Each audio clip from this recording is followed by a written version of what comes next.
Hello everyone, welcome back to my YouTube channel, The Study Point. So today we'll be discussing the UP TET Science 2016 question paper. Now moving to the first question, we have magnetic quantum number determines. Magnetic quantum number किस चीज को determine करता है? So we have the following quantum numbers. Principal quantum number जो कि size and energy को determine करता है. We have azimuthal quantum number जो कि shape of the orbital s, p, d या f है उसको determine करता है. We have magnetic quantum number जो कि spatial orientation of the orbital को determine करता है. We have spin quantum number that determines the direction of the spin of the electron. Electron clockwise rotate कर रहा है या फिर एंटी क्लॉकवाइज उसको डिटरमाइन करता है. So in the question magnetic quantum number determines पूछा गया है. सो इसका करेक्ट आंसर होगा option number 2, that is orientation of the orbitals. Next question we have, scurvy is caused due to the deficiency of. So vitamin D की deficiency से rickets होता है in children and osteomalacia in adults. Vitamin K की deficiency से जो blood है वो clot होना बंद हो जाता है जिसकी वजह से एक्सेसिव ब्लीडिंग देखने को मिलती है. विटामिन ए की डेफिशिएंसी से नाइट ब्लाइंडनेस या फिर जेरोप्थेल्मिया हमें देखने को मिलता है, वेयरएज विटामिन सी की डेफिशिएंसी से जो है स्कर्वी डिजीज देखने को मिलती है. सो विटामिन सी की डेफिशिएंसी से scurvy is caused. Next, which one of the following is a weak acid? इनमें से कौन सा वीक एसिड है ये बताना है. सो नीचे के जो तीन है, hydrochloric acid HCl, sulphuric acid H2SO4, nitric acid HNO3, ये सारे के सारे क्या है, हमारे स्ट्रॉन्ग एसिड्स होते हैं. जबकि जो सिट्रिक एसिड है वो एक तरह का हमारा वीक एसिड होता है. So option number 1 will be the correct answer. Next question, which scientist developed key for identification of animals? Animals के आइडेंटिफिकेशन के लिए की का कंसेप्ट किस साइंटिस्ट ने डेवलप किया? So correct answer is option number C, John Ray. अगर हम अलग साइंटिस्ट जो दूसरे साइंटिस्ट हैं उनकी बात करें तो उनमें से कोई थे जो थे वो राइटर थे, साइंटिस्ट थे जिन्होंने प्लांट मॉर्फोलॉजी पे काम किया. Cuvier is also called the father of palaeontology. Theophrastus को फादर ऑफ बॉटनी कहा जाता है. सो इस क्वेश्चन का करेक्ट आंसर होगा की के विद रिस्पेक्ट में is option number C, that is John Ray. Moving to next question now, seedless fruit are of no use in. Seedless fruits का बनाना किस चीज में हमारे लिए यूजफुल नहीं रहेगा, किस फ्रूट के लिए यूजफुल नहीं है? सो ग्रेप्स का प्रोडक्शन, बनाना का प्रोडक्शन, टोमेटो का प्रोडक्शन, तीनों ही जो है सीडलेस होने से इसमें हमें कमर्शियल एडवांटेज देखने को मिलती है. बट जो कोकोनट का केस है, कोकोनट इज बेसिकली एंडोस्पर्म के लिए अपने जाना जाता है. एंडोस्पर्म जो कि वाटर होता है कोकोनट के अंदर, जो व्हाइट कलर का हमें कर्नल, व्हाइट कलर का जो सब्सटेंस देखने को मिलता है, that is called the white meat, उसके लिए जाना जाता है. अगर हम इसमें से सीड को ही रिमूव कर देंगे तो ये दोनों चीजों का डेवलपमेंट देखने को नहीं मिलेगा. सो कोकोनट में अगर वाटर नहीं होगा, वो white kernel part, white meat part नहीं रहेगा. So coconut is of no use. So seedless food अगर कोकोनट को बना दिया जाए तो कोकोनट की कोई भी कमर्शियल एडवांटेज फूड इंडस्ट्री में नहीं रहेगी. सो इसका करेक्ट आंसर होगा option number 1, that is coconut. Moving to next question, 96, fibres of cotton are obtain from. So जो कॉटन के फाइबर्स हैं वो यूनिसेलुलर हेयर्स होते हैं जो कि उसके सीड कोट के ऊपर हमें देखने को मिलते हैं, surface of the seed coat पे मिलते हैं. So option number 3, seed coat will be the correct answer.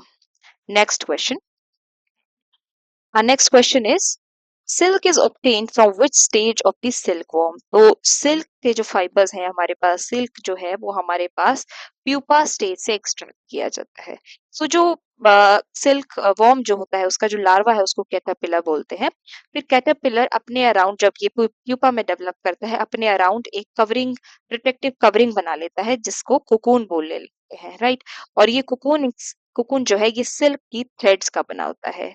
सो इस सेल की थ्रेड कुकून के अंदर कौन सी लार्वल स्टेज होती है, कौन सी स्टेज पाई जाती है, नॉट लार्वल सॉरी, बट कौन सी स्टेज पाई जाती है, that is the pupa stage. That is option number 2, pupa will be the correct answer. Next question, vivipary germinations are found in. So vivipary germinations का सबसे पहले मतलब ये होता है कि जो प्लांट्स हैं उनके सीड्स नीचे फॉल नहीं करते हैं, नीचे फॉल करके जर्मिनेट नहीं करते हैं, बल्कि पेरेंट प्लांट से ही अटैच रहते हैं. सो जो सीड है जो जर्मिनेट करने वाला है वो पेरेंट प्लांट से अटैच होके सीड से सीडलिंग में डेवलप होता है, प्रोपेग्यूल में डेवलप होता है और उसके बाद डिटैच होता है।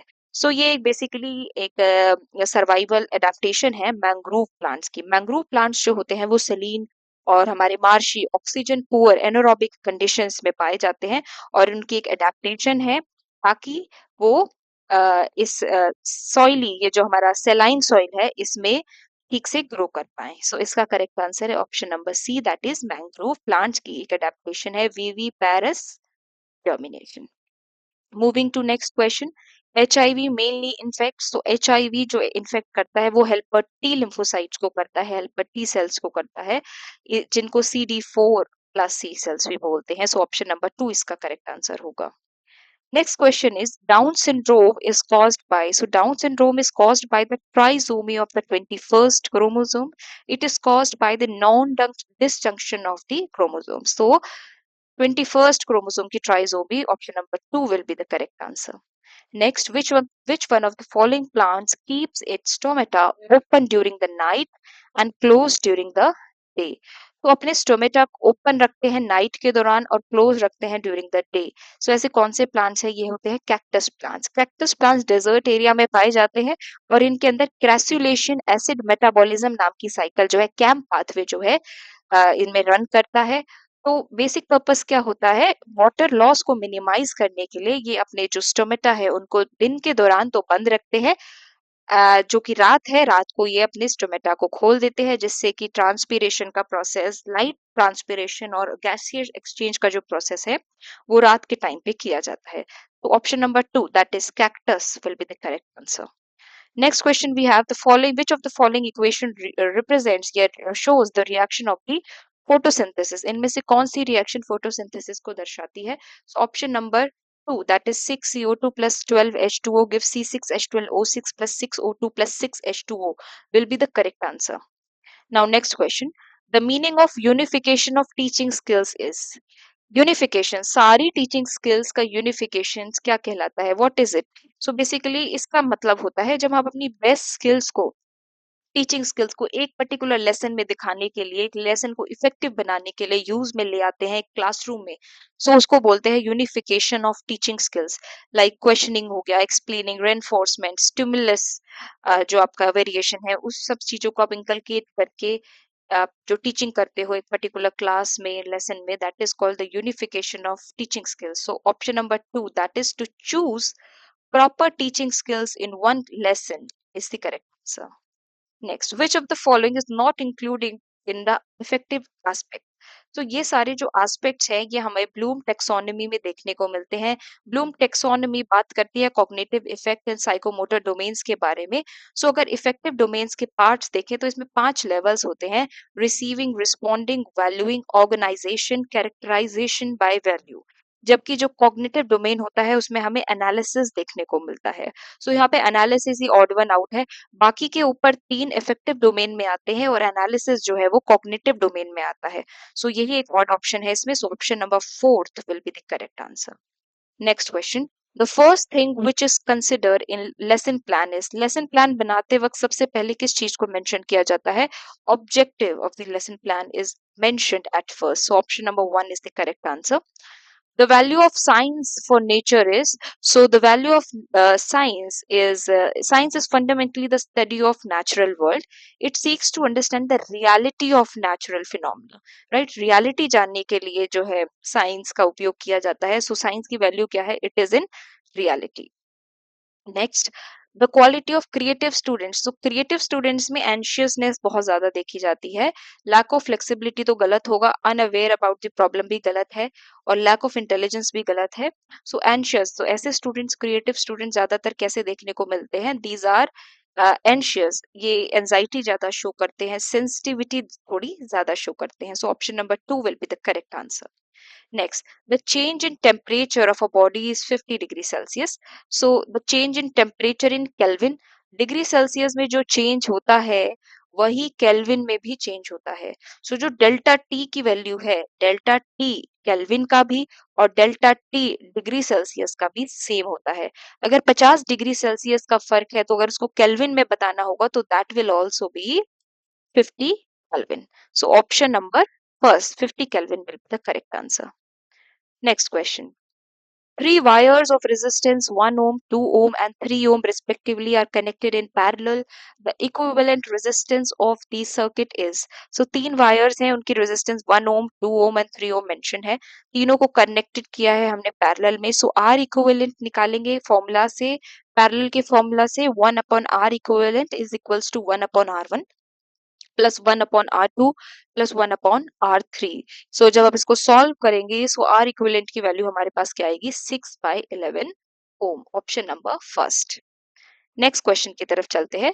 The relation between the speed of sound v and absolute temperature T in a gas is. So V और T में क्या रिलेशनशिप है ये हमें बताना है. अगर गैस फॉर्मूला की बात करें तो वेलोसिटी का फॉर्मूला होता है velocity is equals to under root of gamma RT by m, where gamma is adiabatic constant, R is the universal gas constant, T is absolute temperature in Kelvin and m is molar mass of the gas. So अगर इस फॉर्मूले से हम direct relate करें बाकी सब चीजों को कांस्टेंट रखें, जो तो वेलोसिटी है वो डायरेक्टली प्रोपोर्शनल है किसके, अंडर रूट ऑफ टेम्परेचर के. सो ऑप्शन नंबर जो 2 है इसमें that is V is directly proportional to the under root of T, वो क्या है, सही आंसर होगा. Option number 2. Moving to next question.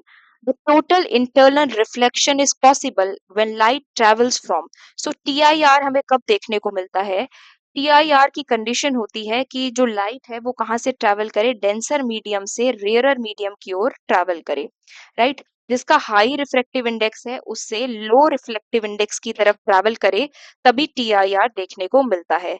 So air to water कहाँ से कहाँ लाइट ट्रैवल हो रही है, rarer to denser medium. Air to glass भी rarer to denser medium. Water to glass क्या हो गया, रेयरर टू डेंसर मीडियम. जबकि ग्लास टू वाटर क्या हो जाएगा, डेंसर से लाइटर मीडियम की तरफ. सो ऑप्शन नंबर 4 इसमें करेक्ट आंसर होगा. That is the condition of the TIR, total internal reflection. Question number 112. The momentum of particle having mass m and is P. So kinetic energy कितनी होगी ये बताना है. सो kinetic energy का हमारे पास formula होता है हाफ mv² और मोमेंटम का फॉर्मूला होता है momentum is equals to mass into velocity. So हम वेलोसिटी की वैल्यू यहाँ से निकालेंगे. वेलोसिटी हो जाएगा हमारे पास momentum divided by mass. So kinetic energy के फॉर्मूले में हम वेलोसिटी की जगह मोमेंटम अपॉन मास को पुट करेंगे तो kinetic energy will be half mv यानी p/m का स्क्वायर. सो अब इसको जो हम सॉल्व करेंगे तो काइनेटिक एनर्जी की वैल्यू हमारे पास आएगी p² by 2m. So option number 4 will be the correct answer. Next, the potential difference across a conductor of resistivity E is constant. The heat generated in the conductor is directly proportional to. So, Joule's law के according heat का formula होता है V²/R into T. V यहाँ पे potential difference है, T यहाँ पे time है, R हमारा क्या है, रेजिस्टेंस है. और हमारा रेजिस्टेंस का फॉर्मूला होता है रेजिस्टिविटी दैट इज ρL/A. रो की जगह यहाँ पे क्वेश्चन में रेजिस्टिविटी को E से रिप्रेजेंट किया है, दैट इज EL/A, राइट. अब हम इस हीट के फॉर्मूले में R की जगह EL/A को पुट कर देंगे और हीट की वैल्यू निकालेंगे तो हीट की ये वैल्यू आती है.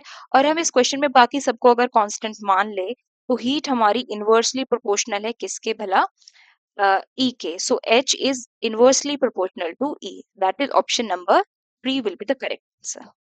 Next question. The given symbol the given logic symbol represent. So इस तरह का जो लॉजिक सिंबल होता है वो एंड गेट को रिप्रेजेंट करता है. So option number 1 will be the correct answer. Next, a body of mass 2 kg is moving on a smooth horizontal surface with an initial velocity of 10 meter per second.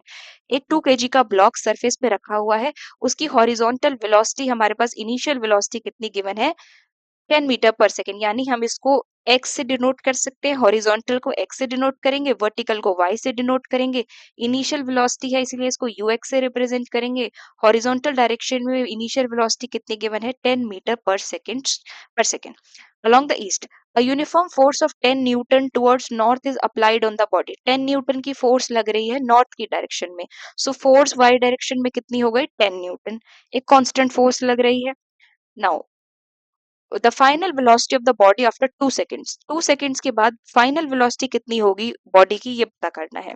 So x axis में कोई भी force act नहीं कर रही है, बस एक initial velocity given है, दैट इज 10 मीटर पर सेकेंड।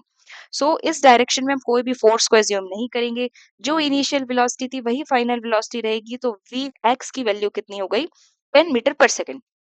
नाउ वाई डायरेक्शन में हम एक्सेलरेशन कैलकुलेट कर सकते हैं क्योंकि फोर्स गिवन है। सो एक्सेलरेशन कितना होगा, force by mass, force is 10 Newton, mass is 2 KG, so acceleration की वैल्यू आ गई 5 मीटर पर सेकेंड स्क्वायर।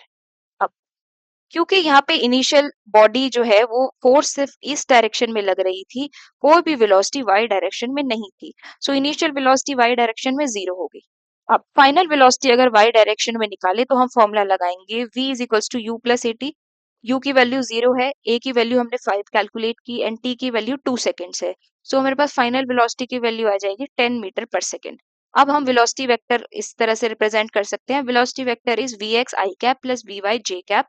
तो 10 I cap plus 10 J cap हो गया। मैग्नीट्यूड निकालने की बात करें तो वेलोसिटी निकाल लेंगे under root of V X square plus V Y square, यानी 10 का स्क्वायर प्लस 10 का स्क्वायर का अंडर रूट।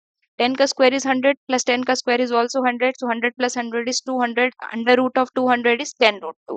सो वैल्यू कितनी आ गई वेलोसिटी की, 10 रूट 2 मीटर पर सेकेंड। अब डायरेक्शन की बात करें तो डायरेक्शन हम tan थीटा से निकाल सकते हैं। tan थीटा पे हमें क्या करना होता है, वेलोसिटी जो y डायरेक्शन में है उसको डिवाइड कर देते हैं वेलोसिटी जो x डायरेक्शन में है, यानी 10 divided by 10 that is equals to 1। और 10 की वैल्यू 1 कब होती है, 10 की वैल्यू 1 होती है 45 डिग्री के एंगल पे। सो ऑप्शन नंबर 45 डिग्री वाले करेक्ट आंसर होंगे। और ये कहाँ बन रहा है एंगल, नॉर्थ ईस्ट डायरेक्शन में बन रहा है। कहाँ बन रहा है, नॉर्थ ईस्ट, ये ऊपर साइड नॉर्थ हो गया और ये ईस्ट साइड हो गया, तो नॉर्थ ईस्ट डायरेक्शन में एंगल बन रहा है। So option number 2 that is 10 root 2 metre पर second at 45 degree, sorry option number A 45 degree north of east will be the correct answer. So option number 1 जो है इसका करेक्ट आंसर होगा, answer option number 1। Next question, the catalyst used in hydrogenation of oil. So hydrogenation of oil में कौन सा catalyst किया जाता है, निकल को हम यूज करते हैं, ऑप्शन नंबर 2 इसका जो है करेक्ट आंसर होगा। Next question, which of the following gives white precipitate with ammoniacal silver nitrate solution. Silver nitrate के सॉल्यूशन के साथ कौन सा कंपाउंड इनमें से, कौन सा इनमें से केमिकल जो है हमें व्हाइट प्रेसिपिटेट देता है। सो अमोनिकल सिल्वर नाइट्रेट के साथ अगर आप एसिटाइलिन दैट इज C2H2 को रिएक्ट कराओगे तो हमारे पास व्हाइट प्रेसिपिटेट बनता है, अमोनिया बनता है एज वेल एज वाटर का फॉर्मेशन होता है। So option number 3 acetylene will be the correct answer. 118 question, the number of moles in 128 gram of sulfur dioxide will be। Sulphur dioxide के 128 ग्राम में कितने मोल्स प्रेजेंट होंगे। तो सबसे पहले हमें मोलर मास निकाल लेना है सल्फर डाइऑक्साइड का, SO2 का। सल्फर का मास 32, ऑक्सीजन का मास 32, टोटल मोलर मास आ गया SO2 का 64 ग्राम पर मोल। नाउ नंबर ऑफ मोल्स निकालने के लिए गिवन मोलर मास को डिवाइड कर देंगे मोलर मास से। गिवन मोलर मास कितना है 128, मोलर मास कितना हमने कैलकुलेट किया 64। 64 अगर 128 को 64 से डिवाइड करेंगे सो आएगा answer 2 moles. So option number 2 will be the correct answer. Next, the oxidation state of iron in FeCO whole 5 is.